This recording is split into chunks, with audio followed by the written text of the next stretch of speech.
He's best known for his days on Family Ties, starring alongside Michael J. Fox, but now Marc Price can be seen taking the stage in his own comedy act. And he's also been working behind the scenes, writing and producing for E!, TBS, Disney Channel, Animal Planet, Showtime, and more.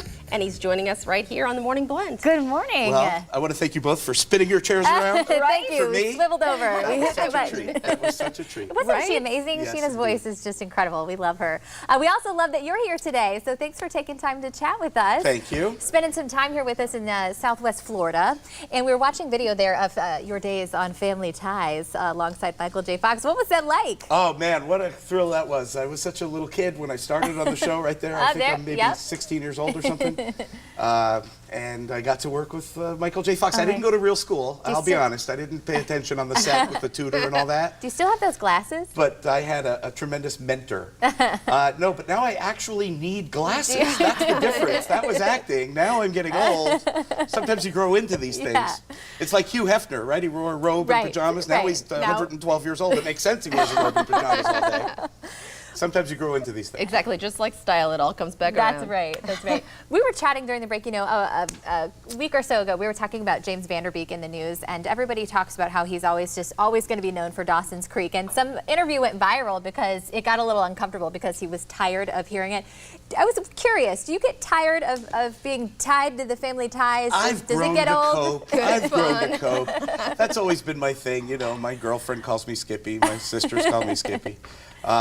It's what people know me for until I get known for something bigger. Right. See, I like that. I like that attitude, because if you were known for something that was so fun and so great, why not just own it? Right. But James Vanderbeek, we just heard, has a new series that they say is pretty funny. Yes. And so, you know, you never know, I might find a new series too. There's a new reality show about my sex life. Really? It's called Naked and Afraid.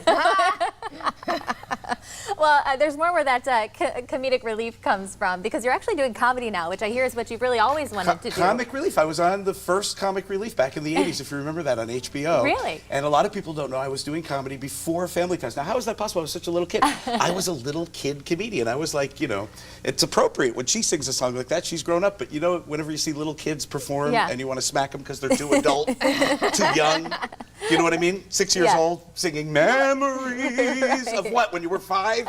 He's like Bobby from King of the Hill.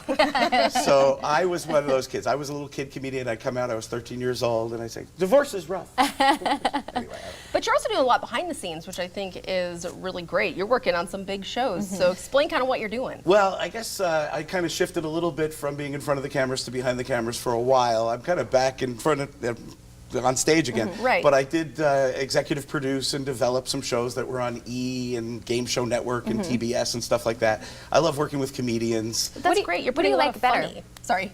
Behind the scenes or in front of the scenes? Or in front, yeah. I don't know. They both offer different wonderful aspects, I guess.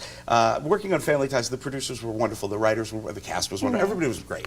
Right. So, but that's what got me into it, though. I watched the writers, I watched the producers, and it inspired me to kind of make stuff happen. And so that's why I like being a part of projects from inception to on air. Yeah, well, we want to learn more about you. I've got a couple new ones I'm working on. All day to chat here, but you're performing for us, so we want to make sure everybody knows when and where. This is at the Laugh-In Comedy Cafe. So when can they get tickets to the performance? They can call right now. They can come any day this week. I'm even going to be there Wednesday for a special comedy contest, but then Thursday through Saturday are the official dates of the tour. And if you want to get reservations or tickets, you can see that number on your screen, Laugh-In Comedy Cafe. Be sure to call and get those tickets before they sell out. I guarantee it's going to be a good show. Lori Brownstein, she's the housewife comic, I think. Is that single? Yes, yeah. She's single or married? I have a girlfriend now, by the way. I did it. I found my Mallory. It took me so long, but I've got my forever love. That's the big difference between the last time I was in town and now. I'm congratulations. happy. I'm a happy Do you man. talk about that in your show? It's got to be 20 minutes of new material. She has a 10-year-old. It's going to be the subject of a lot of shows. That's funny. I can't do all the jokes about how I don't have enough girlfriends anymore. So great to have you on. Good luck with the performance. I know you're going to rock it. Thanks so much, Marc.